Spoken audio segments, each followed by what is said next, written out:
noite. Estamos aqui de volta, mais uma terça-feira, com o nosso canal do Ministério Senhor, Justiça e Poder, o nosso canal de perguntas e respostas. Você que tem suas dúvidas, que tem algum questionamento a respeito das Escrituras, a respeito da teologia, mande-nos a sua pergunta e nós traremos a nossa resposta. Primeira pergunta, Andréia Martins. Graça e paz. Pastor, com quantos anos uma criança compreende o que é um propósito? Tá, vamos pensar isso, né? Nós podemos pensar a questão de crianças e jovens e adultos, tanto na questão da idade física, que me parece que é a sua pergunta, até como uma questão de idade espiritual, né? Eu poderia fazer um questionamento. Com quantos anos uma criança entende o que é um propósito? Com quantos anos uma criança espiritual, alguém que é novo convertido, entende o que é um propósito, né? Vamos pensar em propósito, né, ou em votos, como um compromisso que se assume com Deus. Uma criança ou um adulto pode assumir um compromisso com Deus. Qual que é o limite do compromisso que eu devo assumir com Deus? O limite é eu estar capaz de cumpri-lo. Porque um voto de tolo é eu fazer um voto e não cumprir.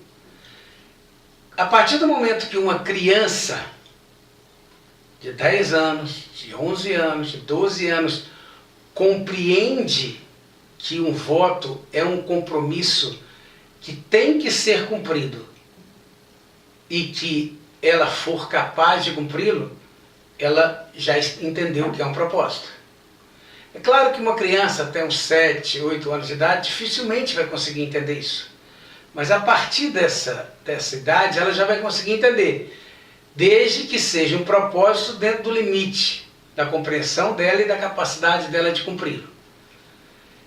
Em relação à situação de crianças espirituais, é interessante que se nós formos, por exemplo, no texto de 1 João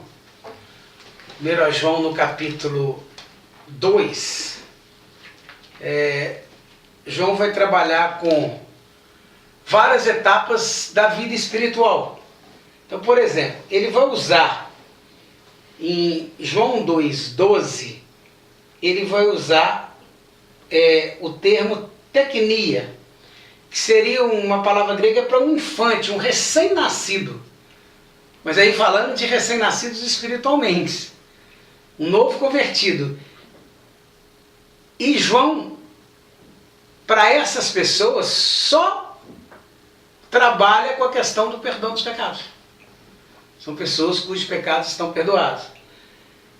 Já no versículo seguinte, já no versículo 13, ele vai usar a palavra paidia. No final do versículo 13 ele vai usar a palavra paidia, que seria uma criança pequena, já é capaz de andar e falar. Ou seja, uma criança que já tem capacidade de discernir algumas coisas. E que espiritualmente, por exemplo, poderia entender um propósito e cumprir um propósito.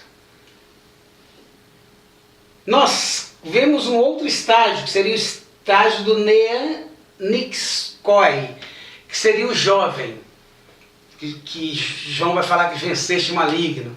São pessoas que já estão num estágio de vitória na vida espiritual, de batalha espiritual. Então são pessoas que conseguem fazer propósitos e votos até mais difíceis, mais complexos, porque tem força espiritual para isso.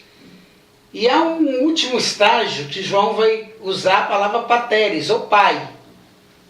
Esses são pessoas maduras no Senhor. São pessoas amadurecidas no Senhor. Ou seja, que já têm completo discernimento da sua vida espiritual. São pessoas que às vezes a gente vê fazendo propósitos de 180 dias, de 2 anos, de 5 anos. Mas são pessoas que têm maturidade espiritual para tomar essas decisões, para fazer essas coisas. Próxima pergunta? A próxima pergunta é da Natasha Meirelles. Por que na Igreja Católica os padres não casam? Há alguma passagem na Bíblia que fala sobre isso? Bom, a passagem bíblica que é usada para apoiar o celibato é uma passagem que Paulo fala que era melhor que não se casasse, para que as pessoas pudessem ficar mais livres para o exercício do ministério. Mas isso não é doutrina. Primeiro porque, para se formar uma doutrina, nós precisamos de 3 textos bíblicos distintos, pelo menos um no Novo Testamento. Esse não é o caso. Segundo, que Paulo ali nem tenta formar uma doutrina. Ele nem tenta estabelecer algo como uma proibição. Então, na realidade, o que a Igreja Católica, ou cada igreja deveria fazer a própria pessoa, o próprio ministro do Evangelho, ter a liberdade de entender se há um chamado específico de celibato na vida dele ou se não há. O próprio Paulo, ele demonstra, por exemplo, em textos bíblicos, que embora ele não fosse casado, Pedro e os demais eram. E então, não há uma razão para que nós estabeleçamos isso de forma nenhuma como doutrina, nem dentro da Igreja Católica, nem dentro de uma igreja evangélica. O celibato tem que ser uma opção de vida espiritual. Nós vemos, inclusive, hoje, dentre os evangélicos, pastores que são celibatários e que assumem isso para a vida deles. Líderes que são celibatários que assumem isso para a vida dele. Mas isso tem que ser o particular. A gente deve sempre lembrar o seguinte: o geral, aquilo que está na Bíblia, aquilo que é ensinado na Bíblia, se aplica em cada caso particular. O particular, a revelação pessoal, aquilo que Deus traz para aquela pessoa, nunca se aplica no geral. Aplica-se somente naquele caso particular. Se alguém tem um chamado para o celibato, essa pessoa jamais deve trazer esse chamado para outras pessoas. É algo pessoal dela. Mas se alguém deseja se casar e é um ministro do Evangelho, a própria Bíblia, quando vai falar, por exemplo, nas chamadas cartas pastorais, 1 e 2 Timóteo e Tito, a condição para que você seja um pastor, um líder, um ministro do Evangelho, um presbítero, é ser marido de uma só mulher. Isso significa que não pode ser marido de mais de uma. Mas o casamento é perfeitamente normal, aceitável e deve ser vivido dentro do ministério. Chegamos aqui ao fim de mais um dos nossos vídeos.